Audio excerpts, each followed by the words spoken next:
Oh, we bless your name, O Lord. Oh Lord, we worship your majesty. Oh Lord, we magnify you, O Lord. Emanegele bali bali gele bali dene maya managada baya baba baba. Indra bali gele bali dene ne maya badi gele ba. Emani mali bali bali bali ba. Makusaya bali gele bali bali bari baba baba ba. Emale gele bali bali bari baba baba gele bragede beledo. Oh, you are worthy to be praised. Oh, we bless your name, O Lord. Everlasting Father, everlasting Son, immortal Holy Spirit without glorifying. Everlasting Father, oh, everlasting Son, immortal Holy Spirit without glorifying. Everlasting Father, everlasting Son, immortal Holy Spirit without glorifying. Everlasting Father, everlasting Son, immortal Holy Spirit without glorifying. Bless the Lord, O my soul, O my soul. Worship his holy name. Sing like never before. Oh, my soul, worship his holy name. Elohim, Elohim, Jehovah, you are the Lord. Elohim, Elohim, Jehovah, you are the Lord. Elohim, Elohim, Jehovah, you are my God. Elohim, Elohim, Jehovah, you are the Lord. The steadfast love of my Lord never ceases. His mercies never will come to an end. They are new every morning, always new every morning. Great is your faithfulness, O Lord. Great is your faithfulness. The steadfast love of the Lord never ceases. His mercies never will come to an end. They are new every morning, always new every moment. Great is your faithfulness, my Lord. Great is your faithfulness. When I look into your holiness, and I gaze into your loveliness, and all things that surrounds me, all things that surrounds me become shadows in the light of you. I have found the joy of reaching your heart, and your will is becoming enthroned over my will.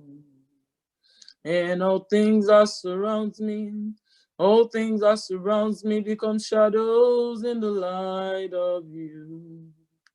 Oh, I worship you. I worship you. The reason I live is to worship you. I worship you, my God. I worship you. I worship you. Yeah.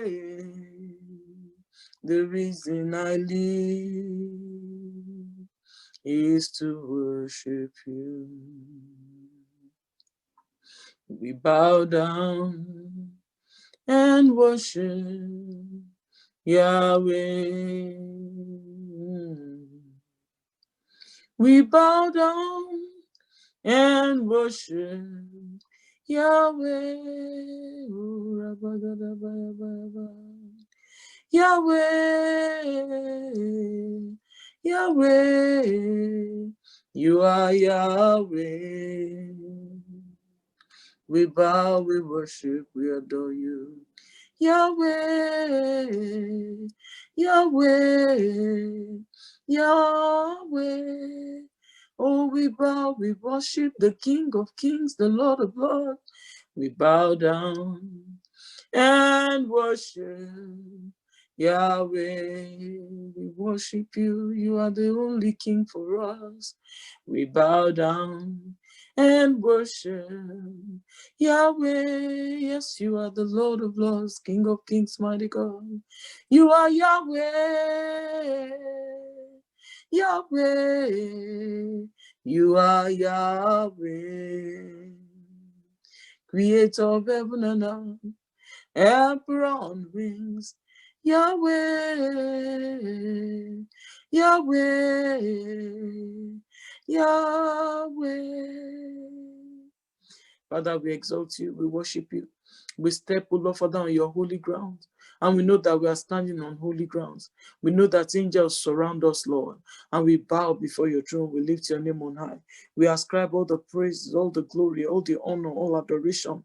Daddy, Lord, we ascribe, O Lord, Father, all the worth unto your name. Be thou exalted, mighty God. We declare this prayer altar open in the name of the Father, of the Son, and the Holy Spirit. Father, we exalt you, we bless you, we pray that you will speak to our hearts, O God, that our lives will never remain the same. We call forth all those who pertain to this company that they will join us, O Lord, Father, from the four winds, O God, and that we declare that there will be no interference whatsoever. We pray that, Lord, the digital devices, the electronic devices, the Wi-Fi, everything, oh Lord Father, works in our favor. In Jesus' mighty name, everyone who wants to join us on Zoom, find this easy to join us, oh Lord Father, as we pray together, as we study the word together, as we fellowship in your presence, oh God. Thank you, Father, because we are lighted, oh Lord Father, by your countenance. We know that our lives will never remain the same. Thank you for your fire that is set off in our hearts forever. We bless your name. In Jesus' mighty name we pray. Amen. Praise the Lord. Hallelujah. Welcome to the 19th Midnight Watch of our end of year fast tagged Judgment Unplugged, based on Revelation chapter 8 from verse 1 to 6. And Revelation chapter 8 verse 1 says that when he, the Lamb, broke open the seventh seal, there was silence in heaven for about half an hour in awe of God's impending judgment. Then I saw the seven angels who stand before God, and seven trumpets were given to them.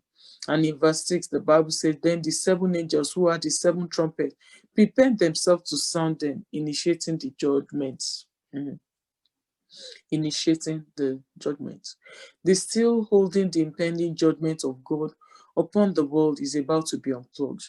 And this fast is a clarion call for God's holy remnants in our generation to blow the trumpet in Zion. What is the sound of the trumpet for?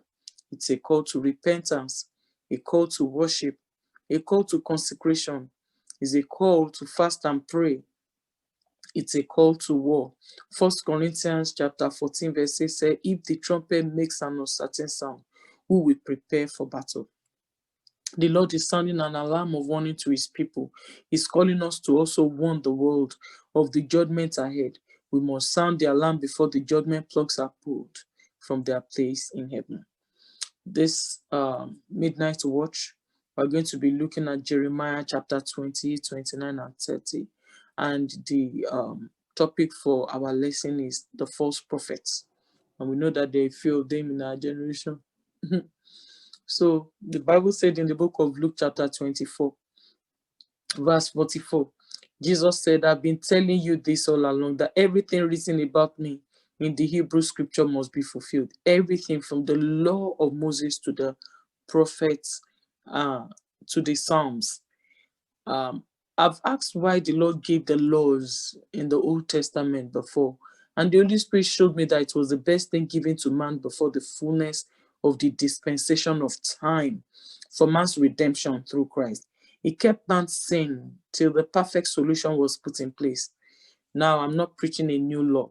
Everything written in the law and in the prophets all points to Christ. Is the fulfillment of the eternal principles of God. Is the word made flesh. As you have heard me say many times, all the prophecies written concerning him have come to pass so far.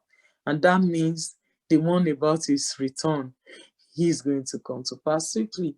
Let's quickly dive into today's lesson from Jeremiah 28. He says, I read from the Message translation. He said, from a wooden to an iron yoke. Remember that whenever Jeremiah preaches, he preaches, sometimes displaying the message that God gave to him. And in the last few chapters, there was a particular place where he wore a yoke on his neck, and one of the first prophets broke it off. Yeah, so now this is in that same context. The Lord is saying that you broke off the wooden yoke. The wooden yoke is going to become an iron yoke. So later that same year, it was in the 5th month of King Zedekiah's 4th year. In the same year, it was the 5th month of King Zedekiah's 4th year. Hananiah, son of Azor, a prophet from Gibeon, confronted Jeremiah in the temple of God in front of the priest and all the people who were there. Hananiah said, this message is straight from God, the God of Israel. I will most certainly break the yoke of the king of Babylon. Before 2 years are out, I'll have all the furnishings of God's temple back here, all the things that Nebuchadnezzar, king of Babylon, plundered and hauled off to Babylon. I will also bring back Jehoiakim, son of Jehoiakim, king of Judah, and all the exiles who were taken off to Babylon. Yes, I will break the king of Babylon's yoke. You will no longer be in harness to him. And Prophet Jeremiah stood up to Prophet Hananiah in front of the priest and all the people who were in God's temple that day. He stood up to him. Prophet Jeremiah said, wonderful. Would that it were true, that God will validate your preaching by bringing the temple furnishing and all the exiles back from Babylon.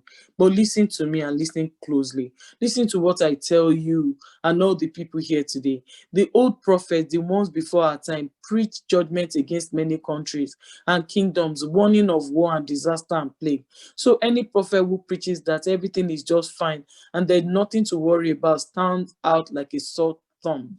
We'll wait and see if it happens. If it happens, then we'll know that God sent him. Verse 10. At that time, Hananiah grabbed the yoke from Jeremiah's shoulder and smashed it. Then he addressed the people. This is God's message. In just this way, I'll smash the yoke of the king of Babylon and get him off the neck of all the nations within 2 years. And Jeremiah simply walked out. It's as simple as that. There's no need to get into a shouting match or a public duel with a false prophet, especially on social media. Please avoid it as much as possible. I sincerely believe that the truth will always find a way to prevail. Just remain focused on your mission and assignment. In verse 12, the Bible said later, sometimes after Hananiah has smashed the yoke from off his shoulder, Jeremiah received this message from God. He said, go back to Hananiah and tell him, this is God's message. You smashed the wooden yoke bars. Now you've got iron yoke bars. This is a message from God, Israel's own God. I've put an iron yoke on all these nations. They are next to Nebuchadnezzar, king of Babylon. They will do just what he tells them. Why? I'm even putting him in charge of the wild animals. So Prophet Jeremiah told Prophet Hananiah, hold it, Hananiah. God never sent you. You've talked the whole country into believing a pack of lies. And so God says, you claim to be sent, I'll send you all right. I'll send you right off the face of the earth. Before the year is out, you'll be dead because you fomented seditions against God. Verse 17, Prophet Hananiah died that very year in the 7th month. How unfortunate. I love the brevity of this chapter and how it is so straightforward. The Bible clearly shows us the test of a true prophet in Deuteronomy chapter 18, verse 18. He said, I'll raise up for them a prophet like you from among their brethren, and we put my words in his mouth, and he shall speak to them all that I command him. And it shall be that whoever will not hear my words, which he speaks in my name, I will require it of him. But the prophet who presumes to speak a word in my name, which I have not commanded him to speak, or who speaks in the name of other gods, that prophet shall die. And if you say in your heart, how shall we know the words which the Lord has not spoken? Verse 22. When a prophet speaks in the name of the Lord, if the thing does not happen or come to pass, that is the thing which the Lord has not spoken. The prophet has spoken it presumptuously. You shall not be afraid of him. The same is confirmed by the prophet Ezekiel in chapter 33 of the book of Ezekiel. In verse 33, he said, when this comes to pass, that is whatever the prophet says, surely it will come. Then they will know that a prophet has been among them. Even though the office of the prophet has been bastardized through many generations, the office of the prophet is a most sacred one, especially by God's standard. The Lord takes it very seriously when a false prophet says, thus says the Lord, when he has not said so. The Bible states that the proof of a prophet is when what that prophet says comes to pass. Looking at this chapter, we see that the office of a prophet is most revered, is most revered by God. God does not want anyone to lie in his name. It's a most revered office, especially because of the God behind it, not because of the man behind it. Unfortunately, from the Old Testament days till now, the false prophet always exceeds God's true prophets in number. They are always the one who gain prominence before the true prophets. Some prophets start with God, and they may even fall into error like Balaam because of greed. Even though the ministry of a prophet may attract limelight, but the true prophet will never draw attention to himself. They usually turn the light on God and not on themselves. One of the characters of a true prophet is that they will speak the heart of God when no one else will. They will also obey God, whether in life or in death. The same standard goes for other offices like the shepherds or the pastor and then the teachers. The Bible said they will be judged by a higher standard. All you need to do is go into the Bible and do a search, put in prophet, shepherd, or teacher. Another thing you can do if you want to do a search between false prophet and false teachers, just put in those keywords and you see what God has to say about it. If you know that the Lord has called you to the prophetic, please do not be afraid because of this. I beg of you, prove your calling before the Lord himself. Make your calling and election sure before God first, then before man. One way to foolproof your calling is to intentionally live a consecrated life. We see such examples in Paul, Daniel, Joseph, Jeremiah. Please allow no compromise. Now, you may not have started in the way of consecration, but you can grow in grace. I know that the Lord is the one who ordains us before birth. Ask him to clarify your calling to you. I want you to know that there is an office of the prophet. We also have the prophetic gifts. There are people who operate with prophetic gifts, which every believer is supposed to flow in, even if they are not in the office of a prophet. Most people who have strong prophetic gifts are mistaken to be prophet. Not all those who operate in the prophetic are prophets. For example, we have the office of an evangelist. That is, people who are called in the fivefold, specifically as soul winners for Christ. Even though that is a specific office, we are all called to be fishers of men in the Great Commission. You cannot say because I'm a teacher, I won't win soul. We are all called to soul winning. So also is prophesying. The office is a specific office in the fivefold, while the gift of prophecy is general, is generic. The office is specific, but the gift is general, is generic to the body of Christ. Everyone can prophesy, especially under the influence of the Holy Spirit. This is sometimes called spontaneous prophecy. It's for edifying the body, encouraging the body, according to 1 Corinthians chapter 14. If you look at verse 3, he said, he who prophesies speaks edification, exhortation, and comfort to men. This is why many New Testament prophets think that they only have to utter sweet words to the church. If you notice, the chapter started with spiritual gifts, not offices. Please go back and study it well. Another error I've seen in the body of Christ is in relation to worshiping. Most singers and musicians have become entertainers. A true worshiper should be a prophetic worshiper because they open the gates of heaven. They see behind the veil. It's the least tapped in grace in the body of Christ so far that I see. A true worshiper should operate the Davidic anointing. Their voice should cause demons to come trembling out of their hideouts. The sons of Asaph, the sons of Korah, they were prophetic worshipers in the Old Testament. They wrote powerful revelations. They wrote the Psalms. They collated the Psalms, by the way. The sons of Korah, the sons of Asaph. They were the chief musicians. They had powerful revelation about Sheol, about heaven, about hell. They knew so many things about, the will of God. They were prophetic worshiper. Moses was a prophetic worshiper. Daniel was a prophetic worshiper. David was a prophetic worshiper. Need I go on? They are people who know how to call on the name of God. Worship. Solomon was another one. They called down the presence of God. That is what we're supposed to be doing. Worshippers are supposed to open the gates between heaven and earth with the key of praise. If you are in the choir or you are praising God in your closet from today, you must tap into this grace. I think the church has mixed up the gift of prophesying with the office of the prophet. A prophet will clearly state, "Thus says the Lord." He will not be afraid to do so. One of the things that marks the office from the gift is that the prophet will clearly foretell the future with authority because he's hearing directly from God. As a born-again child of God, you can also prophesy, but don't go saying, "Thus says the Lord," when God has not said anything.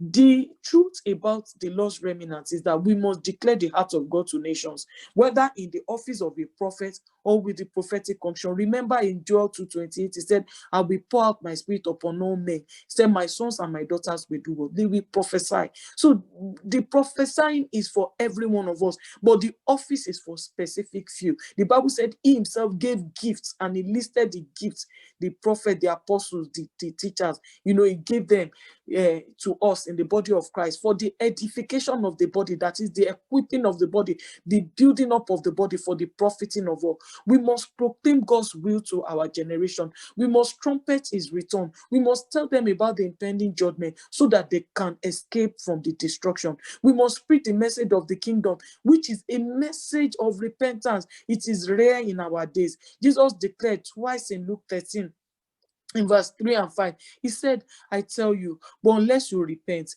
you will all likewise perish." He said, unless you repent, you will all likewise perish. Jesus Christ preached the message of repentance. John the Baptist preached the message of repentance. It's the message of the kingdom. Why is the church not preaching it anymore? Jesus Christ told the church, the 7 churches in the book of Revelation, "Repent, I come quickly. Repent, I come quickly." The message of repentance is the message of the kingdom. We must tell the world, whether the world likes it or not.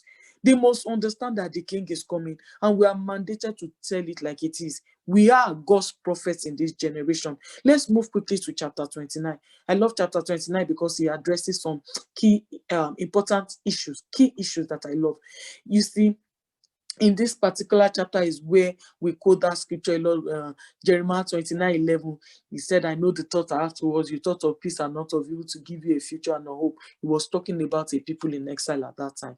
The Bible says that Jeremiah wrote a letter to those in exile. This is the letter that the prophet Jeremiah sent to Jerusalem, to what was left of the elders among the exiles, to the priests and the prophets, and all the exiles whom Nebuchadnezzar had taken to Babylon from Jerusalem, including King Jehoiakim, the queen mother, the government leaders, and all the skilled laborers and craftsmen. You see that Peter also wrote this kind of letter in 1 Peter chapter 1 in the Message translation. He said, "I, Peter, am an apostle on assignment by Jesus the Messiah, writing to exiles scattered to the four winds." So the Jewish people understood what it means to be in exile at all, throughout the ages, at all times. They understood what it means. You and I are sojourners on the earth too. We are exiles on dispersion. We have been dispersed throughout the world, and that's why there is a gathering. There is a gathering of remnant this time. God is unpicking his people from the four winds. He said to the exiles scattered to the four winds. You see, not one is missing, not one is forgotten. God the Father has his eyes on each of you and has determined by the work of the Spirit to keep you obedient through the sacrifice of Jesus. May everything good from God be yours. This was Peter addressing the church in the 1st century, and I'm repeating the same message to this century, to this generation, that God is mindful of us as his remnant, and we must reason with him. We must walk with him with that understanding. understanding. This letter was carried, the letter that Jeremiah wrote was carried by Elasah, the son of Shaphan, and Gemariah, the son of Hilkiah, whom Zedekiah, king of Judah, has sent to Nebuchadnezzar of Babylon. The letter said, this is the message from God, Israel's God, to all the exiles I've taken from Jerusalem to Babylon. He said, build houses. This is almost like one of the first few good news that Jeremiah had for the people in exile. He said, build houses, make yourself homes, plant gardens and eat what grows in that country. Marry and have children. Encourage your children to marry and have children so that you will thrive in that country and not waste away. Make yourselves at home there and work for the country's welfare. He said, pray for Babylon's well-being. If things go well for Babylon, things will go well for you. Yes, believe it or not, this is the message from God, Israel's God. Don't let those so-called preachers and know-it-alls who are all over the place there take you in with their lies. Don't pay any attention to the fantasies they keep coming up with to please you. They're a bunch of liars preaching lies, claiming I sent them. I never sent them, believe me. The Lord wants all of us to do the same by praying for our nation of origin and our nation of residence. The Lord told these people in exile, he said, pray for the city where you have been carried captive, for in their peace, in the peace of that city, you will also find peace. So God is telling us, pray for your nation of origin. That's where I come from. For example, I'm from Nigeria. I pray for Nigeria. And then he said, pray for your nation of residence. I reside in the United States of America. I pray for America, because in the peace of this nation, I will find peace. And I must not forget my origin, where I came from. We must pray for our nation. We must pray our nations and the leaders into the very will of God. Isaiah chapter 66, verse 7 to 9 talks about us praying, traveling and laboring in the place of prayer. Prayer is the birthplace, the labor room of prayer is the birthplace for great destiny, whether it is the destiny of a nation or the destiny of an individual. As the Lord's remnants, we are expected to travel for our nations in prayer so that the will of God concerning our nation will be birthed. In Jeremiah chapter 29, verse 10, he said, this is God's word on this subject. As soon as Babylon's 70 years are up, not a day before, I will show up and take care of you as I promised and bring you back home. I know what I'm doing. I have it all planned out. Plans to take care of you, not abandon you. Plans to give you the future you hope for. So this is our popular verse of scripture where he said, I know the thoughts I have towards you. It was in the context of this exile where it says 70 years will pass. And we're going to touch on why 70 years in a few short minutes. He said, I will not abandon you in your exile. I will bring you back home. And he said, when you call on me, when you come and pray to me, I will listen. When you come looking for me, you will find me. Yes, when you get serious about finding me and want it more than anything else, I'll make sure you won't be disappointed. God's decree. I'll turn things around for you. I'll bring you back from all the countries in which I drove you, bring you home to the place which I sent you off from exile. You can count on it. That is what God said in Jeremiah chapter 29. Our prayer must be heartfelt for it to be effective. Many of us are busy praying distracted prayer. You will see that this scripture, the Lord is saying that he only honors heartfelt prayer. In fact, he loves heartfelt prayer. Jeremiah 29 verse 12, a very, very popular scripture. He said, then you will call upon me and go and pray to me, and I will listen to you. You will seek me and find me when you search for me with all your heart.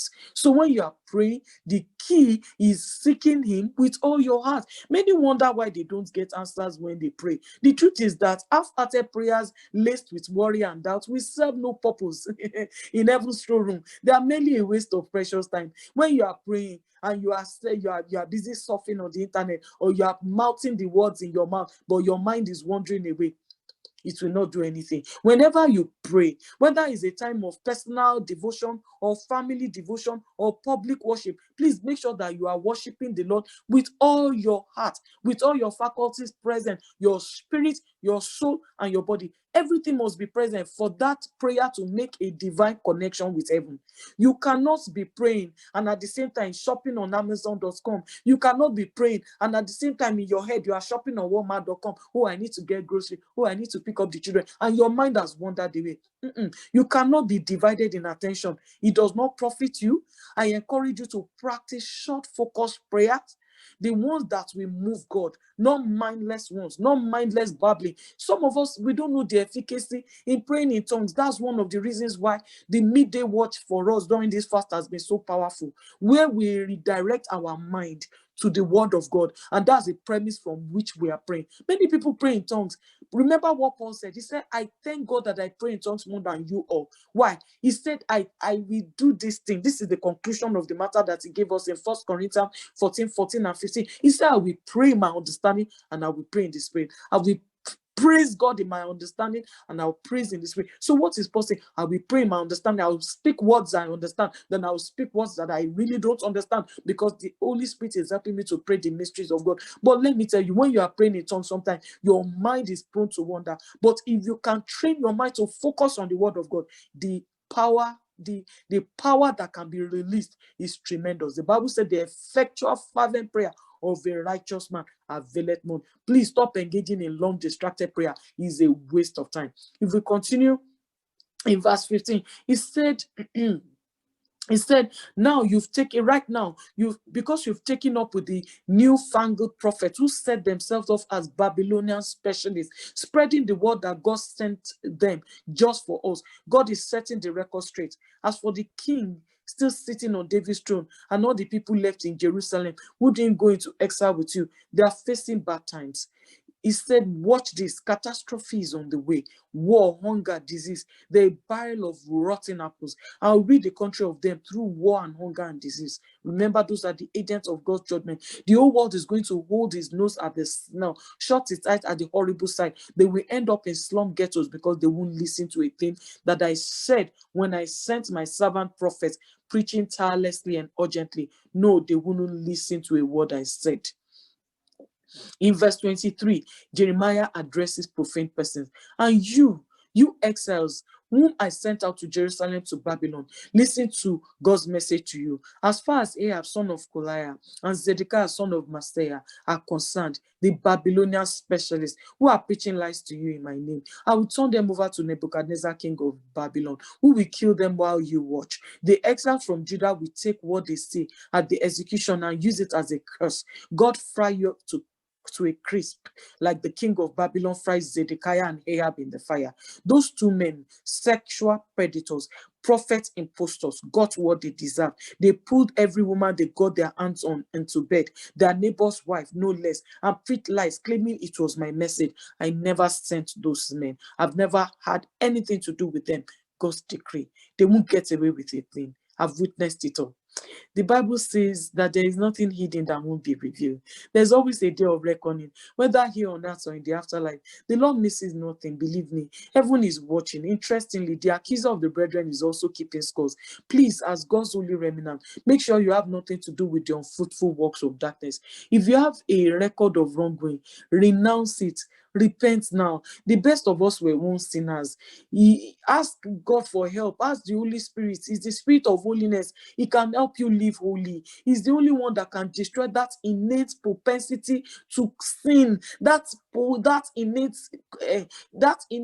propensity in us is called iniquity. He will glorify and magnify the nature of Jesus Christ in you when you ask him for help.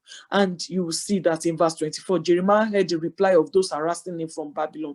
And he said, this is the message for Shemaiah the Nehelamite. God of angels army, the God of Israel says, you took it on yourself to send letters to all the people in Jerusalem and to the priest Zephaniah, son of Maaseiah, and the company of priests. In your letter, you told Zephaniah that God set you up as a priest, replacing Jehoiada. He's put in charge of God's temple and made you responsible for locking up any crazy fellow of the street who takes it into his head to be a prophet. This is an insult to the person of Jeremiah from the from the people in exile. And so they were telling him, why haven't you done anything about muzzling Jeremiah of Anathoth, who is going around posing as a prophet? He's gone so fast to write to us in Babylon. It's going to be a long exile. So build houses and make yourself at home, plant gardens and prepare Babylonian recipes. They were making a mockery of what Jeremiah said. And the priest Zephaniah read that letter to the prophet Jeremiah. Then God told Jeremiah, send this message to the exile. Tell them what God said about Shemaiah the Nehelamite. Shemaiah is preaching lies to you. I didn't send him. He's seducing you into believing lies. Does this look familiar? This is what we have in our generation. He says, so this is God's verdict. I will punish Shemaiah the Nehelamite and his whole family. He's going to end up with nothing and no one. No one from his family will be around to see any of the good that I'm going to do for my people, because he has preached rebellion against me. Finally, chapter 13. Jeremiah continued the message of hope. He said, don't despair, Israel. This is the message Jeremiah received from God, the God of Israel. He said, write everything I tell you in a book. Look, the time is coming when I will turn everything around for my people, both Israel and Judah. I, God, say so. I'll bring them back to the land I gave their ancestors, and they will take up ownership again. This is the way God puts it to Israel. He said, cries of panic are being heard. The peace have been shattered. Ask around, look around. Can men bear babies? So why do I see all these he-men holding their bellies like women in labor, faces contorted, pale as death, the blackest of day, no day like it ever, a time of deep trouble for Jacob, but he will come out of it alive. Then I will enter the darkness. I'll break the yoke from their neck, cut them loose from the harness. No more slave labor to foreigners. And Jacob will come back and find good life. And he continues to say all of these things. And in verse 16, he said, everyone who hurts you will be hurt. Your enemies will end up as slaves. Your plunderers will be plundered. Your looters will become loot. As for you, I'll come with healing and cure the incurable. That is God's promise to Israel and Judah, and that is God's promise for us. Again, God's message, I'll turn things around for Jacob. I'll compassionately come in and rebuild homes. The towns will be rebuilt on his old foundation. The mansions will be splendid again. Thanksgiving will pour out of the window. Laughter will spill through the door. Things will get better and better. Depression days are over. They will thrive. They will flourish. The days of contempt will be over. They will look forward to having children again, to being a community in which I take pride. I'll punish anyone who hurts them, and their princes will come from their own ranks. One of their own people shall be their leader. Their rulers will come from their own ranks. I'll grant him free and easy access to me. Would anyone dare to do what is on his own, to enter my presence uninvited? And that is it. You'll be my very own people. I'll be your God. You know, if you go and read this in the New King James Version, they said that they will be my people and I'll be their God. So it's a very powerful scripture to read. I want to also quickly mention, you know, the laws that Israel broke perpetually before they went into the 70 years of desolation. So you may be wondering, okay, so why was God angry with them? Remember when we did the Lord of Sabbath? You know, and it was based on the book of Jeremiah. The Lord of Sabbath, God really takes the Sabbath very serious. The Sabbath day, the Sabbath week, the Sabbath month, and the Sabbath years. They were major precepts. They were ordinances given to Israel to obey, but they broke every law. They broke every single one of them. Note that each one of them has something to do with the number 7. The 70 years of desolation is a multiple of 7. It was actually the set time of judgment against Israel because they disobeyed, and Judah. The children of Israel went into captivity for 70 years. Let's quickly look at Leviticus 23. The Bible said the feast of the Lord. So there are several feasts of the Lord, and most of them is tied to the Sabbath. So the feast of the Lord, number 1, from Leviticus 23, go and read it in your spare time because I will just skim through it. The number 1 Sabbath is the Sabbath day. It says 6 days you will work in Leviticus 23 verse 3. It says 6 days you will work, but on the 7th day, it will be a Sabbath of solemn rest, a holy gathering, a holy convocation. You shall do no work in it. It is the Sabbath of the Lord. in all your dwelling. Brethren, I'm not preaching that you should start observing Sabbath like Israel, because you say, oh, the Imam pastor, they pushing us to obey the Old Testament. Believe me, God created this particular day for rest and worship. And you will see that in the New Testament, the New Testament church normally worship on the first day of the week, which is why we do Sunday. So if you want to observe your Sabbath, you can start worshiping God on Sabbath, Saturday. I choose to worship God on Sabbath. And you can do it on the first day of the week, which is Sunday. Make sure there's a day per week where you worship God together with your family, and you make sure that you rest. God created us for rest. If somebody doesn't take the Sabbath, guess what? Sabbath will be demanded from them. That was what happened to Israel. They were not observing the Sabbath years, the Sabbath months, the Sabbath weeks, the Sabbath days. Guess what? They went into compulsory sabbatical for 70 years. Let's continue looking. The second Sabbath law is the Passover, a shadow of the Holy Communion. He said, these are the feast of the Lord, only convocation, which you shall proclaim at their appointed times. On the 14th day of the first month, at twilight, is the Lord's Passover. Can you see? The Passover is another of those Sabbath laws. It has to do with the multiples of 7, 14th day. The number 3 is the Feast of First Fruit, the law of preeminence. I've done a message before. It's on SoundCloud. Just look for the law of preeminence. Preeminence means that you are putting God first in everything. So the first day of the week, the first day of the month, that's why we do crossover in Nehemiah. The first day of the year, crossover into the new year. That's why most churches do what night service. People are now following the tradition. They don't know the revelation behind it. It's supposed to be to give God preeminence. Watch into that new day. Watch night service. That's what it means to give God preeminence. Israel has been observing it. They observe all of these feasts to honor God.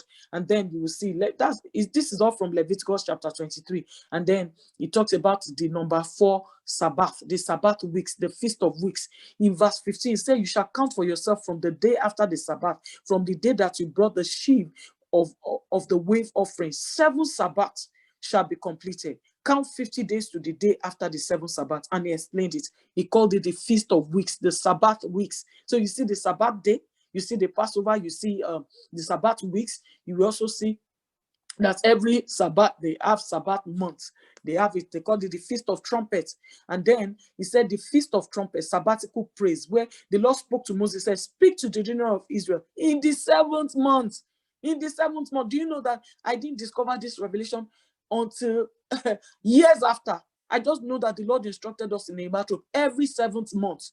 Not Jewish calendar now, just the Gregorian calendar. The 7th month is July. Every 7th month we fast in Nehemiah for 21 days. Sometimes we do 10 days, Daniel fast, but we do 21 days as well. 21 days fast, and then we will seek God's face the 7th month. I did not know it was a precept in Israel. I had not even studied to that extent. But I found out that God is particular about the number 7, the 7th day, the 7 weeks, the 7th month, the 7th year, and 7 times 7, the Jubilee. Let's keep going. Then number 6, the day of atonement, sabbatical repentance and atonement. God wants us to keep evaluating ourselves. The Bible said that examine yourself. If you still be in the faith, are you examining yourself? Or are you just going gullibly after what the pastors are saying? Some of them are like Ananias, the first prophet, who died in the same day. Some of them are like Shemaiah. Some of them are like all the people that have been, all the first prophets in these 3 chapters that we read. They are busy promoting their own agenda, not heaven's agenda. In this chapter, the Bible says in verse 26, the Lord spoke to Moses, also the 10th day of the 7th month shall be the day of atonement. It shall be a holy convocation. You shall afflict your soul with an offering made by fire. When the Lord is saying afflict your soul, he's saying fast.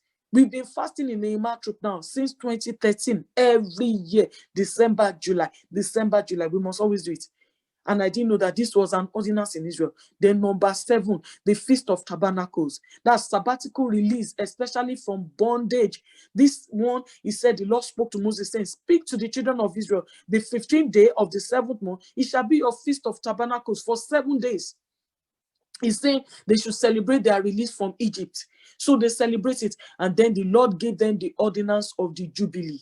He gave them that ordinance of the Jubilee. He asked them to give, first fruits. He asked them to give, their first day. That is like the Sabbath. Is usually the last day of the week anyway, Saturday.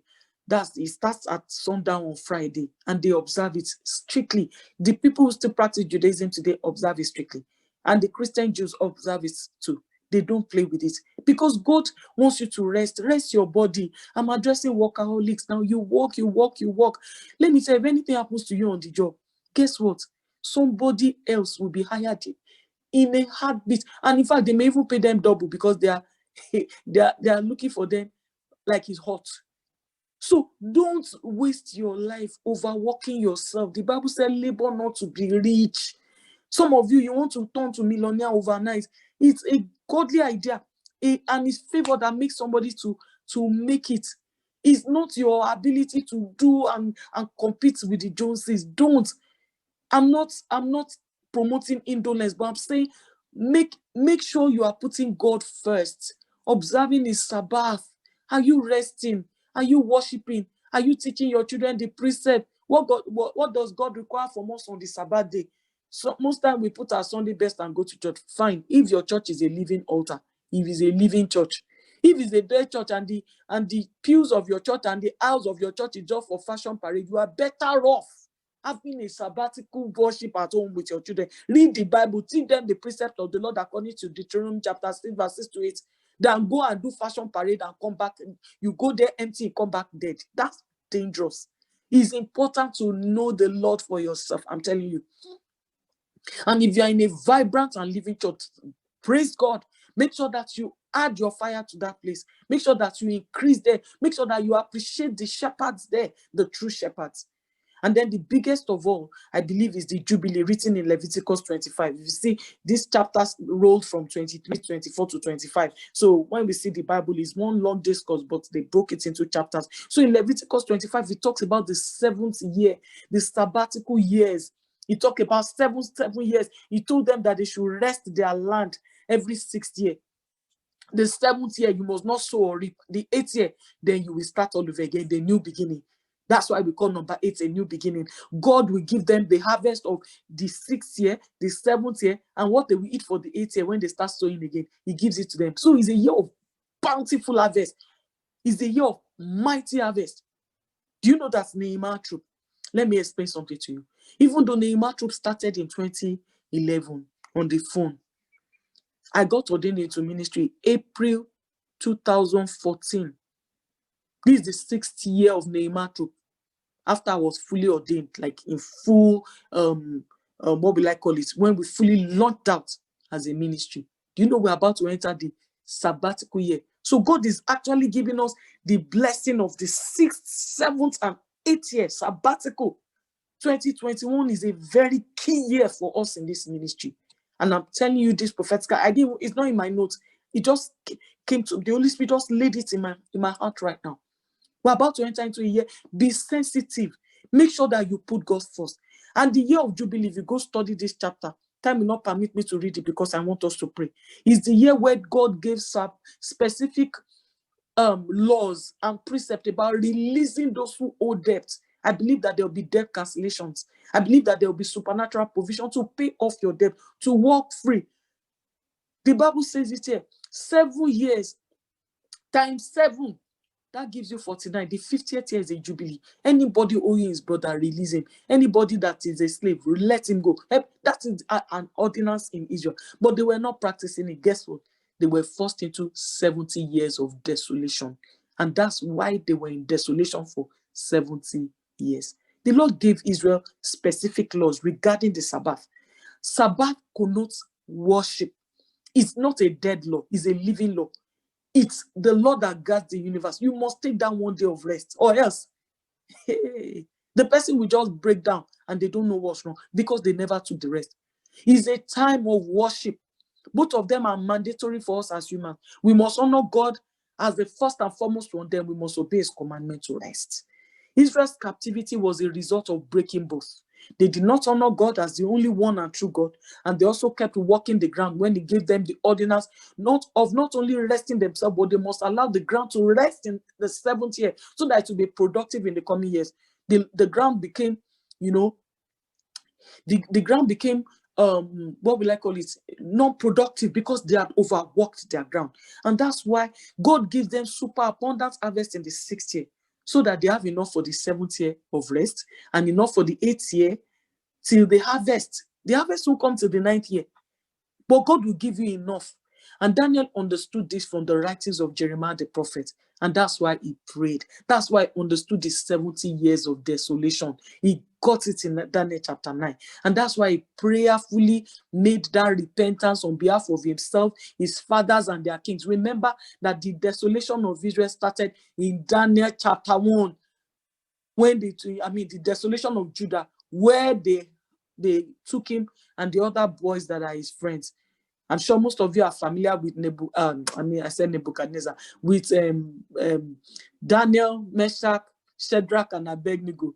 Shadrachu, Meshaku, those are names that Nebuchadnezzar, Nabu, those are names of the sun god Baal, and the names of the moon god Aku, that they were worshiping, and they named them. So I don't think I've ever seen a family who named their children Shadrach, Meshach, and Abednego. I beg to differ, but those names do not glorify God. Their true names you will see in Daniel chapter 1 verse 18 to 20 is Ananiah, Mishael, and Azariah. Look for the meanings. It means the strength of God, the power of God, not the strength of Aku. So Daniel understood this from the writing of the prophet Jeremiah, and he kept praying and searching for the release. He kept praying for his nation, Israel. He kept praying for the emancipation of God's people. He kept praying for the nation that he resided in, and God showed him secrets. God is still looking for national intercessors in our generation. He's looking for men and women who will pray their nation into their divine destiny. Daniel dug well into scriptures enough to understand the 70 years of captivity. He knew what it was. And that was why the Lord sent a message through Jeremiah and said, for thus says the Lord, after 70 years are completed, I will visit you and I will perform my good word concerning you. And that's why it says in that verse 11, in Jeremiah 29:11, for I know the thoughts I have towards you, thoughts of good and not of evil, to give you a future and a hope. It's time for us to pray. Let's begin to give thanks to God for this time of revelation. Let's exalt him. Let's exalt him. There's nothing we learned. At least we learned about the Sabbath. We learned about God's Sabbath, his rest, his worship. That's what he requires from us. He said, oh man, what is right? It is to obey God and to visit the widows and the orphans in their trouble. That's what God, we have learned so much on this altar. We have learned that we must look for him with all our heart. Jeremiah 29, 12 and 13. We've learned in verse 8 or thereabout that we should pray for the nations to which we've been carried captive. 7, he said we should pray for that city, for in the peace of that place we will find peace. I want you to thank the Lord for the multiple revelation, for the powerful revelation, the power-packed revelation from the book of Jeremiah and the book of Revelation. Remember, we have been studying them side by side. Lord, we are grateful. Thank you for the revelations. Thank you for showing us that what you did in the past you will do again. Thank you for the inspiration. Thank you for the sound doctrine. Thank you for the reproof. Thank you for the correction. Thank you for the instruction in righteousness. Lord, we are indeed grateful. What a privilege to be called your remnants in this generation. The Bible said in 2 Timothy chapter 3, he said all scripture is given by inspiration of God and is profitable for doctrine, for reproof, for correction, for instruction in righteousness. Thank you, Lord, for instructing us in righteousness. Thank you, Lord, for stirring up, Lord Father, our hearts for obedience. Thank you for stirring up your fire in us. We are so grateful. Take all the praise and glory, everlasting Father, in Jesus' mighty name. Amen. We are still praying. You are going to say, Lord, we repent from any act of disobedience or rebellion that has brought on ironclad yoke. Remember that it was wooden yoke before, and that prophet and you took it and he smashed it to pieces. And God said, because you smashed it, I'm going to turn it into iron. I want you to pray and say, Lord, we repent from many act of rebellion, many act of iron, any act of disobedience that has brought about ironclad yokes upon our lives, upon our bloodline. We release ourselves from all such in the name of Jesus. We release our seed from all visible and invisible yokes today by the powerful anointing in the name of Jesus. We repent on behalf of our fathers, their idolatry. We repent on behalf of our own self, our children, and everything we have done, our irreverence, our nonchalance, our vanities. Oh Lord, we pray. Lord, we remember the song that says, that we are sorry for what we have made it, Lord, when it's all about you. We are sorry, oh God. It's all about you. We are sorry out of what we made it to be. We made it a charade. We made it, oh Lord Father, something else, what you are not pleased with. That's why you shut down the churches at the beginning of this year. Oh Lord, we get it now. We ask for mercy. We ask for forgiveness. We ask, oh God, that all the yokes, oh God, be broken. The ironclad yoke, the evil rules, the evil rulers, the evil laws. Lord, we pray that they be broken. The yoke of sickness, affliction, poverty, stagnation. Yes, your agents of judgment, the famine, the disaster, the wasting, the pestilence. We plead the blood of Jesus, oh God. We ask, oh God, for mercy. In Jesus' mighty name, amen. You are going to pray and say, Lord, we ask for strength and courage for those going through life situation that seem like long-standing issue. You will see that Israel was in this desolation for a while, 70 years, that some of them had to start prophesying. The first prophet was that within 2 years, I will break the yoke off your neck. Jeremiah said, I wish it were true. It's a lie, and it's just because of the result of idolatry. God does not wink at sin. Instead, he visits the iniquity of the father on the children to the third and fourth generation. God means business when it comes to iniquity. He doesn't play with it. What made Satan fall out of heaven was iniquity. What made Adam and Eve get them sent out of God's presence in the Eden of God was iniquity. I don't think God is about to change his mind. He is a God of precept, the same God yesterday, today, and forevermore. And I want us to ask and say, Lord, we ask for strength and courage for those going through life situations that seem like long-standing issue. We declare divine intervention. We pray for supernatural turnaround in Jesus' name. We plead the blood of Jesus for deliverance. We especially pray that this one will encounter salvation. You know those people you are interceding for in your family. You know those people you are interceding for in your extended family. You know those friends that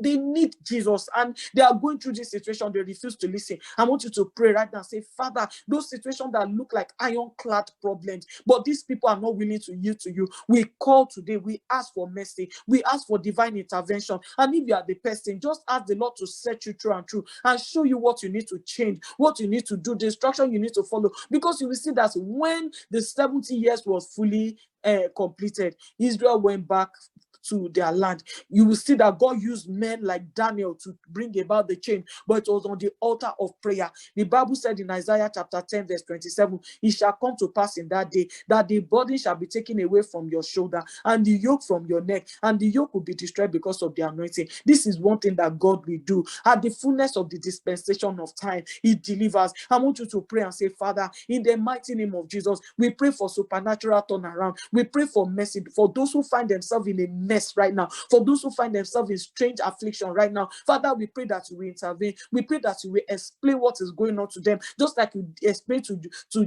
Jeremiah, your prophet, and just like because Jeremiah has been warning them, and just like you explained to Daniel, your servant and intercessor. Father, let a Daniel rise up for that family, for that individual, for that situation. Father, break it down to the prophets in the family, break it down to the intercessors in the family, break it down, oh Lord Father. Is it a church that is struggling? Father, reveal to them. Is it our nations, oh God? Father, raise, oh Lord Father, the Jeremiahs of our nation. Raise the Daniel, men of audacity, men of truth, men who will not compromise. In the name of Jesus, we pray that we break yokes, oh God, from families, situations that look like long-standing issue. Father, Lord, those whose work or staff of bread are under attack, those who are constantly in debt, those who are constantly experiencing repeated failure. Is it an affliction, a medical problem? Father, reveal the situation. Let your anointing break every yoke. Let revelation come. Let light come. If you know that you have sinned in any way or there's any iniquity that led to the affliction, why don't you confess it right now? The Holy Spirit may be bringing some things to mind, and some of you may get it after we leave this prayer line. You may be like, oh, this is what happened, because you will begin to connect the dot. The light bulbs will begin to go off in your head. I want you to pray right now and say, Father, I ask for mercy. Ask the Lord to expose every accusation standing against you in the court of adversary. Remember Revelation 12:11. He said they overcame me by the blood of the Lamb and by the words of their testimony, and they loved not their life to death. I want you to ask the Lord to expose every secret, every accusation from the kingdom of darkness against your bloodline, against your family, against your parents. Confess the sin right now if you are the one who sinned that sin. And if you know that your ancestors were the one who sinned, why don't you confess it right now? I want you to pray. I want you to ask for repentance. Daniel, go and read his prayer in Daniel chapter 9, it will make you red in the face. He was confessing all manner of things. The first time I read the book of Daniel, and I didn't have context of the book of Jeremiah and all the other prophets, Ezekiel, I was like, why is this prayer so serious? In fact, I was like, this man's prayer is too much. Why? Then shame belongs to us, glory belongs to us. I'm like, there's no shame for me. I was busy using my New Testament headset to pray that prayer. I was like, this prayer is too much. But when I read the book of Jeremiah, I said, when I read the book of Ezekiel, I said, no wonder. And that's the same prayer that all the other people in exile prayed. Ezra prayed the same prayer. Remember when they were by the river Ahava? And when they were, the same thing with Nehemiah, the same prayer he prayed, the prayer of repentance, because they knew how much Israel and Judah has sinned. I want you to confess your sin. Confess it. The Bible says that he that covers his sin will not prosper, but he who confesses it will receive mercy. He will receive pardon. So that means the person who confesses it will prosper. I want you to pray and say, Lord, have mercy on me. You are stagnated in that job. You didn't get any promotion. Everybody under you is getting promotion. What happened? How did you get the job? Did you bribe somebody to get the job? Did you tailor your resume to get the job? Did you sleep with somebody to get the job? Look back. What is the problem? You keep doing business, you keep crashing. You keep doing business, you keep repeating failure trend. What is it?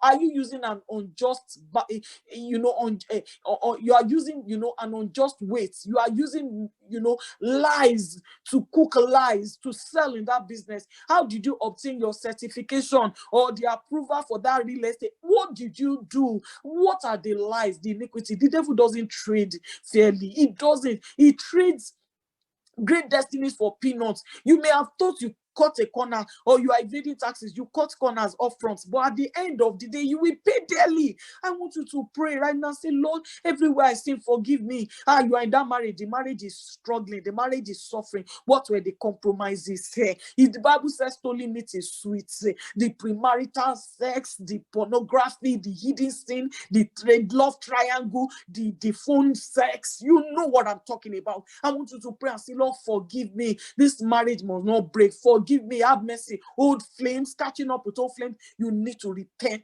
Men that are having side kick, I want you to pray and say, Lord, have mercy. We confess the iniquity. We confess the sin that led to this affliction. The Bible said that the spirit of harlotry will make somebody reduced to a piece of bread. It leads to penury. It leads to sickness. That sickness in your body, where did you get it from? Confess it. Those long-standing yokes is because of this sin. And when the person refuses to repent, what does it mean? The wooden yoke will now become ironclad. I want you to pray right now and say, Lord, I ask for mercy. I confess this sin. When the Lord remind you of anything, whether it's for your ancestry, whether it's your parents who did wrong, whether you are the one, whether it's a sibling, confess it. I've seen situations where family experience all kind of sexual relationship, all kind of evil things. You know that some people who come to the family for house help, and you know your spouse was abusing them, but you are too afraid to confront the issue. All kind of things. Some even they will take the house help and clean the stomach of that child and send the child on their merry way, whereas they've ruined that destiny. And you see things, evil things happening in your own children's children, and you are wondering why. I need you to confess those ancestral sins. I've seen all kind of things happen in the past. I've seen, the father of the house just take the house help and put her in the family way, and the thing became a bad scandal. I want you to pray and say, Lord, all our ancestral sin, all our generational sin, personal sin, parental sin, Lord, have mercy. Father, forgive us in Jesus' mighty name. Amen. I want you to pray and say, look at that area of your life that has caused you the most pain. Turn it over to the Lord right now. The Lord said, I know the thought I have towards you. Thoughts of peace and not of evil, to give you an expected end, to give you peace, to give you a future. God loves us so much. He gave his best. The Bible says if he did not withhold his best, his only son, he said how much more will he freely give us all things through him. God means business. God wants to bless you. He's just waiting for you to align yourself with his precepts. The Bible says, delight also yourself in the Lord. He will grant you the desire of your heart. I'm telling you, that's the key to prayer. That's the key to answer prayer. That's the key to everlasting life. He said, delight yourself, operate with him. The other day I was praying, I said, Daddy, I don't want anything. I just want you. I want to be where you are. I don't want to miss heaven. Whatever happens, Daddy, if everything shakes off, you say you will shake the heaven and there. Just pick me out. Just take me. That's what I want. I don't want any other thing. Some people want land, they want houses, they want to be millionaire, they want to be famous prophet. It's good. I don't want all that. I just want to make it. I want to make it. Father, anyhow you want to do. And you see, in the bid to please God, like Job, in the bid to please God, like Abraham, because Abraham got increasingly better with pleasing God, you will see how he will decorate you. I'm not saying that I should play games with God, but I'm telling you, this is how God operates with his elect. He provides for them. He shows up for them. I want you to look at that area that has caused you the most pain. I know areas of my life that have caused me the most pain. Many people like a marriage war room today. I'm like, how do you just pray those prayers? They are spot on. I'm like, oh, please, be there, done that. I want you to pray. If you look at the work of my hands, I've suffered in that area. I pray. When it comes to deliverance and sickness, I've been there. And so I've walked those shoes. I want you to pray and say, Father, in the mighty name of Jesus, I look at this area and turn it over to you. Turn it to a sacrifice. Turn it to the Lord. Say, Lord, I will obey your precept. Lord, I will correct my ways. Admit you're wrong. Don't be posing now. Don't say self-righteous. Say, Lord, I've served you. No, just tell him, Lord, I know I'm wrong. I broke the edge, or my parents broke the edge, or somebody made this mistake, but I admit it right now. Like Daniel. Daniel wasn't busy posing before God in Daniel 9. He admitted the wrong. Said, Lord, we sinned. Our fathers have sinned. We broke your laws. We did not obey your precept from your servant Moses. Lord, forgive. Lord, hear. Lord, look. Lord, answer us. He was praying fervently. An angel showed up. Do you know that angel can show up for you too? I want you to pray and say, Lord, in the mighty name of Jesus, let your will be done. Let your kingdom come. Oh, let all this turn out for your glory. Show me the solution now. Give me your secret intelligence by the Holy Spirit. Mention the situation. You've been married for 10 years, you need to have a baby. Ask the Lord, Father, okay, I'm sorry. What did my forefathers do? I see somebody here. Your forefathers, they used the children, like the day-old child for sacrifice to increase their rank among demons. You see, there's another person, they used, pregnant women. The pregnant woman was crying and agony and say, your children will suffer, they will be barren. When they were sacrificing them, that is what in violent blood. Some of our ancestors were violent men. I want you to pray. If you are looking for the fruit of the womb, and this is the case, come on, begin to pray right now. Hey, there's a particular person. You come from a family where they behead young children to empower themselves in their chieftaincy title. Hey, you come from a family of village rulers. Hey, come on, begin to pray and say, Lord, pardon my ancestry. Hey, some of the curses that are going on in your family today, they are ironclad curses released by those that were victims of the violent sacrifice that were done by your ancestors. I want you to pray and say, Lord, have mercy. Let your mercy prevail. Let your mercy prevail. Let your will be done. Let your kingdom come. I repent on behalf of my ancestors. Let all this turn out for your glory. Show me the solution. Give me the secret intelligence. Oh, by your Holy Spirit. Oh, by Brigade. Father, show me. Give me insight to this matter in Jesus' mighty name. Amen. You are going to pray and say, Lord, teach me how to be a selfless intercessor. Many of us know how to pray prayer, but it's give me, my name is Jimmy. He's bless me, my name is Blessing. Bless me, bless my husband, bless. You don't pray for any other thing. You see, Daniel was selfless. He was even an eunuch. I didn't have time to touch on it because the book of Isaiah said that your children will be eunuchs in the palaces where they take them to. If you don't know, Daniel was an eunuch. He was one of the eunuchs in the palace of Nebuchadnezzar. Have you not noticed that he didn't have any wife or child? He was an eunuch. He did not marry. And I want you to pray right now and say, Father, help me to be a selfless intercessor. Anoint me as a generational transformer. Anoint me as a transformational intercessor, a generational transformer like Daniel. Strengthen me with might by your spirit in the inner man. Help me to maintain the fervency of prayer. Give me the grace to watch out for nations in Jesus' mighty name. Our children will not be eunuchs, in the name of Jesus, but we receive and we accept the same anointing upon Daniel to rise for our nation, to pray for our nation. The Bible said that the Lord God of Israel, he said, all those who were carried away captive. He said you should take wives, beget sons. You should have daughters. Take wife for your son. Give daughters to your husband. Give your daughters to have husbands so that they may bear sons and daughters, that you may increase there and not diminish. I want you to begin to pray. Say, seek for the peace of the city where you have caused you to be carried captive. In verse 7, he said, and pray to the Lord for it. In his peace, you will find peace. I want you to pray and say, Father, raise me as a national intercessor. Raise me, oh God, as an intercessor for my city. Raise me as an intercessor for my community. Help me to maintain spiritual fervency. Do not let me be slothful. Do not let me be lukewarm. Father, Lord, anoint me as a generational transformer, as a transformational intercessor, as a selfless intercessor. Help me, oh God. And Lord, I pray in the name of Jesus that my family will prosper in the land. My children will marry well. We prayed for that earlier on. I want you to declare in the mighty name of Jesus, my family will marry well. My children will marry according to your will. In the name of Jesus, they will prosper in their marriages in Jesus' name. I want you to pray and say, Lord, raise me as a national intercessor like Daniel. Make me a prophet unto many nations like Jeremiah. Father, show me the things related to my nation and my generation. Show me secret. The Bible said in Amos 3:7, the Lord does nothing without revealing it to his servant the prophet. Have you not seen that in every dispensation there's a prophet? In the time of Abraham, he was a prophet. In the time of Moses, there was a prophet. In the time of Joseph, it was a prophet. In the time of John the Baptist, his parents were prophets. God revealed to them what he was planning to do in Israel. In the time of Jesus Christ, there were prophets. Simeon and Anna, they were intercessors. They were the prophets of their time. God is always using a prophet. God is always using an intercessor.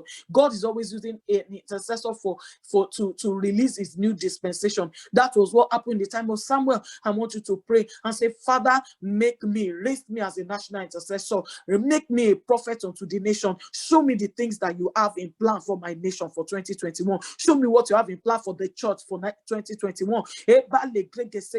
You have shown us on this altar that this 2021 is the year of trumpets. The year of trumpets, where we must blow the trumpet of your coming, where we must blow the trumpet, oh God, of repentance, where we must blow the trumpet, oh Lord, Father, of impending doom. Father, Lord, help us to fulfill in the name of Jesus. You said the Lord does nothing without revealing to his servant the prophet. You said the eyes of the Lord runs to and fro, seeking for those who are loyal towards him, that will show himself mighty on their behalf. You said, oh Lord, Father, you are looking for a man, an intercessor, who will stand in the gap that he will not destroy the land. Father, we position ourselves, oh Lord, make us, oh God, our nation's intercessor. Make us, oh God, our city's intercessor. Oh Lord, the intercessor, oh Lord, Father, for our community. In the name of Jesus, I want you to pray and say, Lord, let my prayer open the portal into the spirit realm. You will see that the worshippers, Asaph, sons of Korah, and co, some people like Daniel, his prayer opened the portal. Angels showed up. Someone like Cornelius, he was praying heartfelt prayer, just like the Bible said in Jeremiah 29 verse 12 and 13. Said, in that day you will call to me, you will pray when you seek for me with all of your heart, and I will answer you.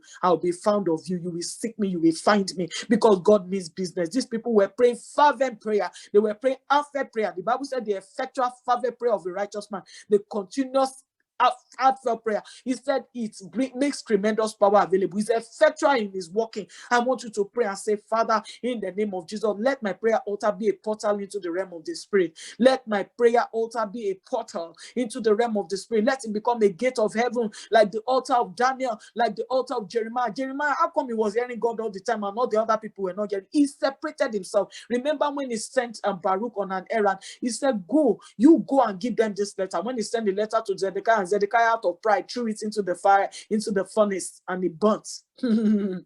You know that what did Jeremiah said? He said, I'm in seclusion. I've separated myself. That's what God is making us do this December. We're in seclusion. Everybody is jumping all over town, shopping, doing whatever they like, but we're in seclusion. We are mindful of heaven. The Bible said we should mind kingdom things. We should mind heavenly things. We are watching unto his appearing. I want you to pray and say, Lord, let my prayer altar be the gate of heaven. Let my prayer altar open the portals of heaven like Daniel. Let me commune with angels. Give me supernatural encounters by the help of the Holy Spirit. Lord, I desire supernatural encounter like the men of old. Let your angels show up at my doorstep. Let them show up in my dream. Let them show up in my vision. Let them show me things that pertain to the kingdom, to the nations, oh God, to my family, to my destiny. Father, show me things, oh God, like you did, oh Lord, with the prophets of old. Let my prayer become a portal into heaven's realm. In the name of Jesus, you are going to say, Father, help me to understand the scriptures like Daniel. He understands two scriptures. The Bible said in Daniel 9, I, Daniel, understood by the books.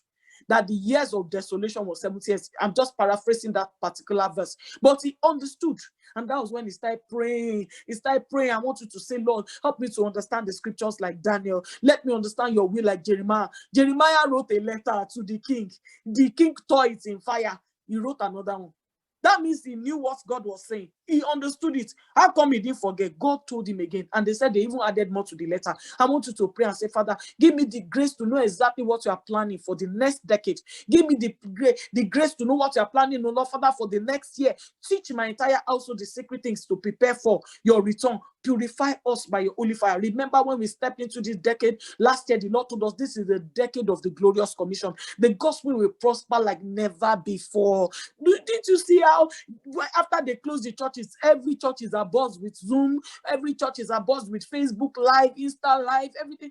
God means business. This gospel of the kingdom must be preached in every nation as a witness to all. In Matthew 24:14, he said, then the end will come. It's the end time agenda. Is unfolding before our very eyes. Prophecy is being fulfilled. In case you don't know, be sensitive. I want you to pray and say, Lord, help me to understand scriptures. Give me the grace to know exactly what you are planning for the year, for the decade, for the time that this season. Let me understand. Teach my entire household the secret things to prepare us for your return. Purify us by your holy fire. Purify us by your holy fire. Lord, purify us. Father, purify us. Father, you established the prophets of old. The Bible said that God established Samuel as a prophet, and everybody knew from Dan to Beersheba that he has been established as a prophet unto the Lord. I want you to pray and say, Lord, establish me. The Bible said in 1 Samuel chapter 3 verse 19, he said, and Israel from all Israel from Dan to Beersheba knew that Samuel had been established as a prophet to the Lord. I want you to pray and say, Lord, you are the one that established the prophet of old. Establish me. Father, establish me in my destiny. Establish me in my destiny. Establish me in my calling. Oh Lord, as I open my mouth, feel it. The Bible said in Ezekiel 33:33, he said, when this comes to pass, surely it will come. Then you will know that the prophet has been among you. The Bible said, when a man speaks a word, and that word comes to pass in Deuteronomy chapter 18, verse 18 to 22, then you know that there's a prophet among you. His word will not fail. I want you to pray and say, Lord, establish the prophet of old. Confirm your word in my mouth. As your end time prophets, confirm your word in my mouth. Lord, I pray in the name of Jesus, consecrate me with your holy fire for the uncommon task ahead of blowing the trumpet. Father, fill my mouth with your fire. Fill my mouth with your fire. Remember, we are supposed to be praying with all our heartfelt, not mouth felt, not just lip service, deep prayer. I want you to pray and say, Lord, touch my heart, touch my mouth, fill my mouth with your holy fire. Establish me, oh God. Let your hand rest upon me like you did with the prophets of old. Lord, raise your true prophets in our generation, especially from this altar, from this time of separation. Raise men and women who will trumpet your impending judgments with audacity like Jeremiah. Men and women who will pray, oh God, even nations into your will like Daniel. Lord, we pray, raise true prophets who will not sugarcoat it, who will not lie. Oh Lord, who will not twist the word, who will not tell lies, who will not say, thus says the Lord, when you have not said anything. Father, we are praying in the name of Jesus. Raise true prophets from our generation. Raise true prophets from this altar in the name of Jesus. Gadi Balianda Zebegede, Libra Gadabra Lada, men and women of audacity, trumpet blowers of our generation. Lord, we are praying, reveal yourself to me. Why don't you say, Lord, reveal yourself to me? The Bible said the Lord revealed himself to Samuel in Shiloh. He revealed himself to him. He established him as a prophet. He revealed himself. He appeared to him. The Bible said, if I have a prophet among you, I will speak to him through visions and dreams. Say, Lord, speak to me. Lord, speak to me. I want to hear you. I want to see you. I want to hear your voice. I want to see you, Lord. Hey, I want to see you. I want to hear your voice. I want to see you, Lord. Why don't you ask, Lord, I want to see you. I want to hear you. Lord, you appeared to your servant of old. You appeared to Abraham. You appeared to Isaac. The Bible said the Lord appeared to Isaac. You appeared to Jacob at the top of the ladder. You appeared to Daniel. You appeared, O Lord Father, to Moses. You appeared to Ezekiel. You appeared to Jeremiah. Your word came to Jeremiah. He said, Jeremiah, what can you see? He said, I see the branch of an almond tree. He said, yes, my son, you have seen well. He said again, what did you say? I said, a boiling pot coming from the north. He said, you have seen well. That is how judgment will come. You show showed all of them vision. You appeared, oh God, even to all your patriarchs. Even in the New Testament, you reveal yourself to Peter, you reveal yourself to Paul. He had never seen you. You reveal yourself to him on the road to Damascus. Father, give me an encounter. You reveal yourself to Cornelius and his household. Father, you spoke to the prophets of old. Father, speak to me, reveal yourself to me throughout this fast. Reveal yourself to me. Let me enjoy divine intimacy with you like the prophets of old. Let me enjoy divine intimacy with you, oh God, in Jesus' mighty name. Amen. I want you to mention your specific calling if you know it. If you don't know it, ask the Lord to reveal it to you. If you don't know it, ask him right now. You better ask him and say, Father, mention your specific calling, whether it's apostle, prophet, pastor, teacher, evangelist. If you don't know, say, I don't know, Lord. Show me what it is. Show me who I am.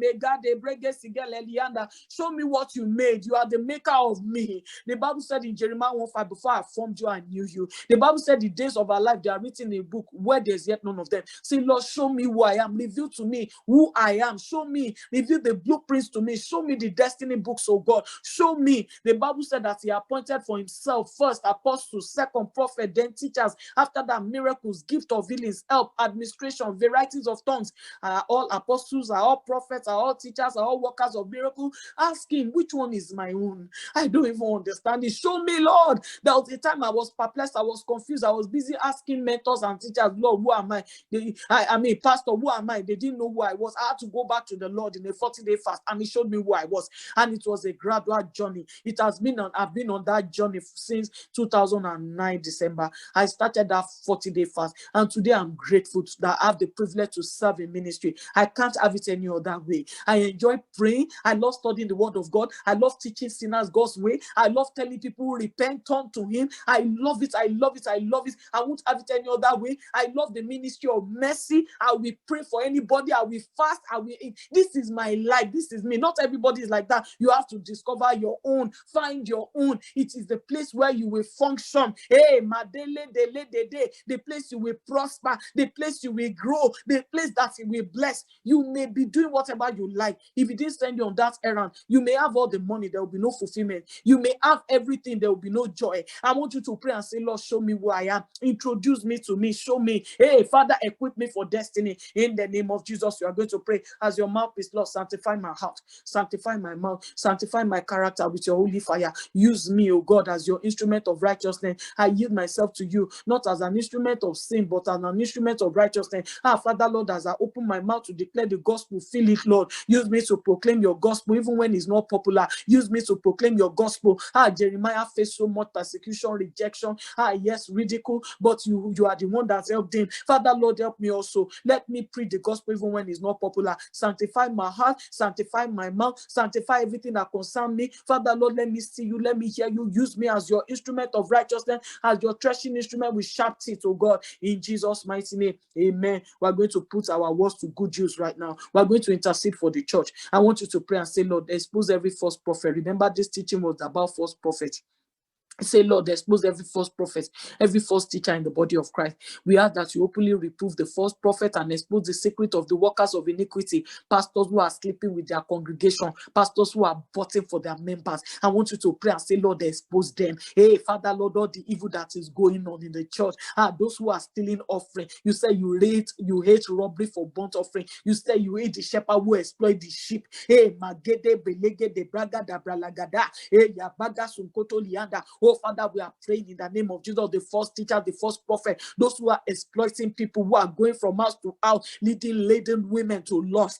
Father, we are praying, expose them, the false teacher, the false prophet. Hey, God, they break the or didn't you see in our reading when God said those sexual predators, I will deal with them, I will punish them, there will be nobody to deliver them, nobody will be left in their house on my altar, none of their children will serve before me. Remember what God said concerning Eli. He said, oh, if fear his children more than me, you know what? Nobody in his house will remain. And that's what God did. I want you to pray and say, Father, expose all the workers of iniquity in my church, Lord, in the body of Christ at large. Oh, my Lord and my God, expose them. Oh, Lord, expose them. Oh, Father, Lord, judge them by the whirlwind of your judgment. Father, judge them by your fire.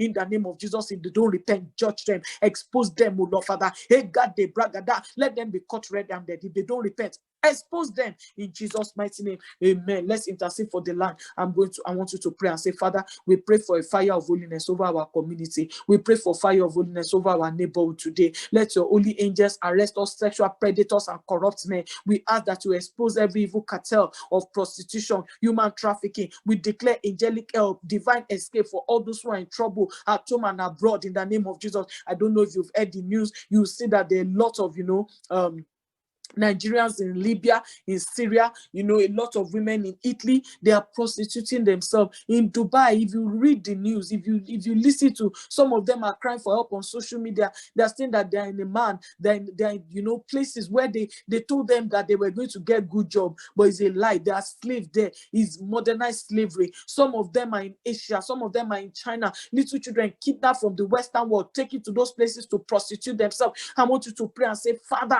expose this evil cartels of sexual predators, human traffickers. Remember, Mystery Babylon, they trade with the souls of men. The one that Jeremiah wrote, the one that Ezekiel wrote, the one that John wrote, he said they trade with the souls of men. Oh, Father, Lord, every traders with the souls of men. Oh, Father, the pimps, oh, Lord, Father, the predators, oh God, the profane persons, the corrupt men. Oh, we ask that you expose them in our community. Oh, Father, those who kidnap children, oh God, in the street corners. Oh, those who lure them with candies, those who do strange things with children. Oh, those who fondle them, those who spoil them. Oh, Father, Lord, in the corridors of the schools, oh God.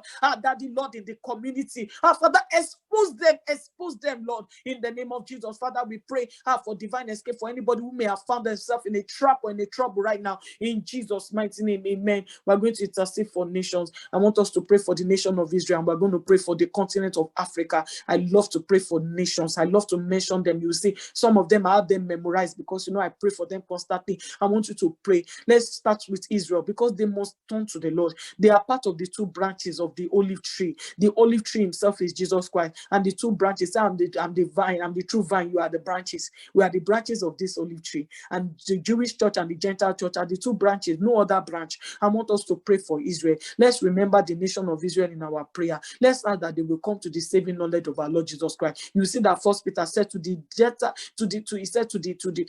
all exiles in dispersion. He's talking about the Jewish church, the Gentile church. I want us to pray. Many Jews are yet to accept Jesus Christ as the Lord and Savior. I know a few of them. They are very generous. They take, taking care of widow, taking care of orphan, doing benevolence so seriously. And God prosper them, even though some of them are godless. They don't even know God. But because of that tradition that's been handed over to them and the DNA that they're wired with, they are givers. I want you to pray and say, Lord, we remember the nation of Israel. We pray in the name of Jesus that you be merciful. Daddy, Lord, we pray for salvation to reach through. We speak revival in that land, and we pray for the Jews that are scattered abroad. Daddy, we pray for massive revival. We pray that they will become Messianic Jews. Messianic Jews are the Jews that serve Christ. I want us to pray and say, Lord, these ones will come to the saving knowledge of Jesus Christ before your return. We pray for massive, oh Lord, Father, Daddy, Lord, massive recovery, massive restoration, massive revival, oh God, redemption of your people, oh God.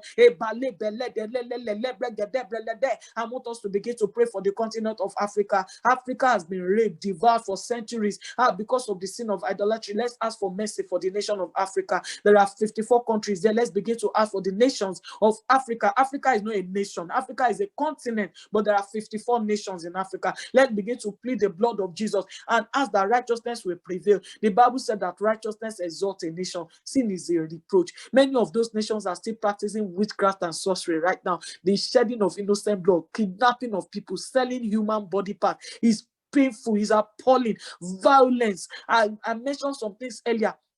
Violence where they will kill people in hot murder, violent murder, because they want to get rich quick, because they want to do some kind of things. Some politicians, they get into all kind of wicked rituals. I want us to begin to pray for the nation of Africa for mercy. Let's pray for Algeria, Angola, Benin Republic. Let's pray for Botswana, Burkina. Let's pray for Burundi.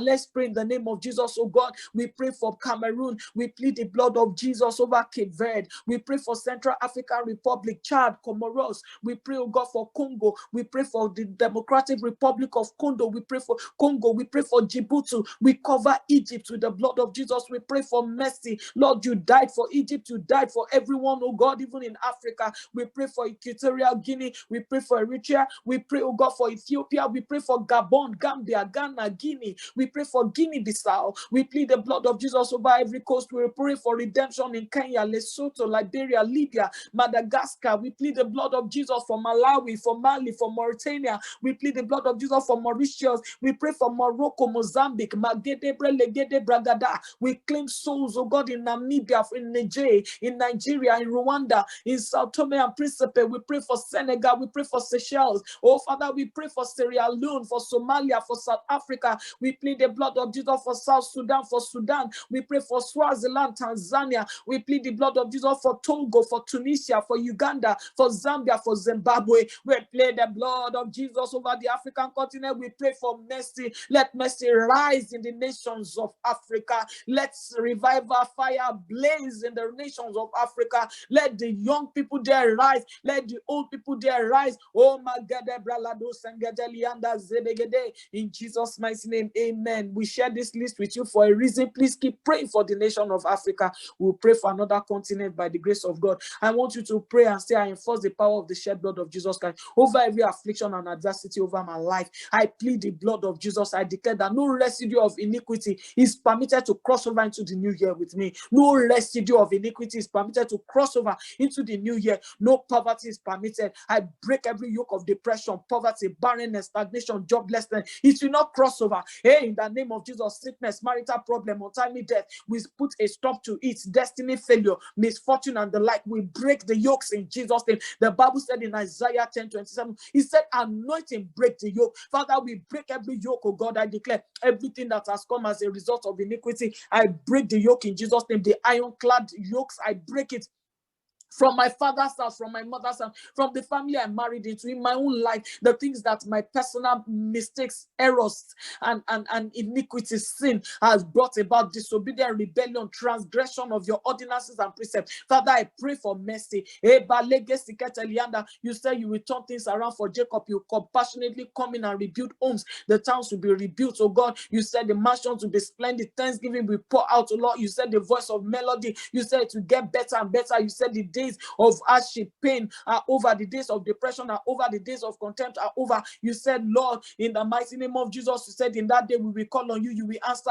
You said, oh Lord Father, you will make us, oh Lord Father, your own. We will say that you are. You will say that we are your people, and you will say that you are our God, you are our Father. We claim this blessing over our family. We claim this blessing over this ministry. We claim this blessing over all peoples in this ministry, on this prayer altar. Thank you, Daddy, for this season of restoration. Father, we give you praise because those long-standing issues, they give way to miracles. We thank you for the precept, oh God, that you are giving to us as a family, and you are raising, oh Lord Father, in our children. Father, we give you praise because we get it now and we will never miss it again. Father, we pray that you will set us ablaze. You said, don't you know that I've come to set the whole world on fire. I wish that this fire were already kindled. Father, let the fire be kindled in our heart. Let us pant and hunger after you for the rest of our lives. In Jesus' mighty name we pray.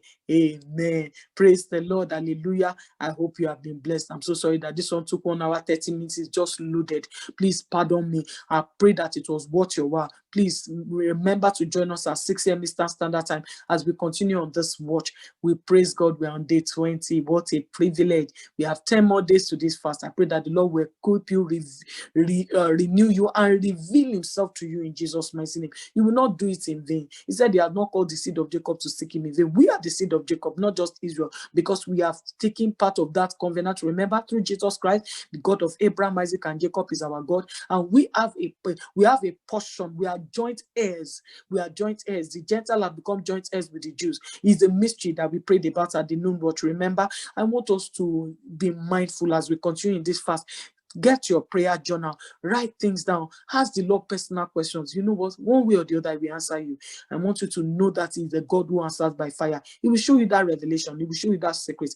And for those who need to make restitution and you want to make, you want to turn around from a particular sin that God revealed to you, please don't play with it. Go back. pressing, and that's how breakthrough comes. One thing that God showed me, let me tell you, is anytime you confess a sin in a particular area, the devil loses power over your life in that particular area. Any area, your finances, your profession, your marriage, your health, if you confess the sin that caused it and you truly repent before God, the devil loses his grip. The chains break in that area. The yoke is shattered to pieces in that area. May the Lord grant you speed as you begin to have that time of reformation before the Lord. Let's share the Nehemiah benediction. I am blessed with the blessing of the Father God Almighty. I am blessed with the blessing of heaven above in Christ Jesus. I am blessed with the blessing of the field. I am blessed with the blessing of the deep within. I am blessed with the blessing of the breast. I am blessed with the blessing of the womb. I am blessed with all spiritual, material, and marital blessings this season. I am blessed when I go out and when I come in. My blessing exceeds that of my ancestors and all those who have gone ahead of me. In Jesus' mighty name, amen. God bless you. See you in the morning at 6 a.m. Eastern Standard Time. Bye for now.